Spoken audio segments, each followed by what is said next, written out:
Doctors don't want you to discover this truth. For every problem in your body, there is a frequency that can heal you. Nikola Tesla himself said, if you want to find the secrets of the universe, think in terms of frequency. If you have trouble sleeping, listen to a 3 Hz frequency. This soothing frequency will guide you towards deep and restorative sleep. If you're anxious, listen to a 432 Hz frequency. Let this harmonious vibration envelop and calm your troubled mind. If you want to lose weight, listen to a 280 Hz frequency.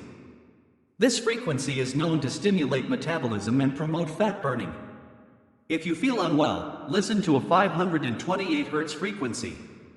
This healing frequency will provide relief and facilitate the regeneration of your body. If you have pain, listen to a 174 Hz frequency. It has the power to alleviate your suffering and restore your overall well-being. And if you're experiencing a decrease in energy, listen to a 417 Hz frequency.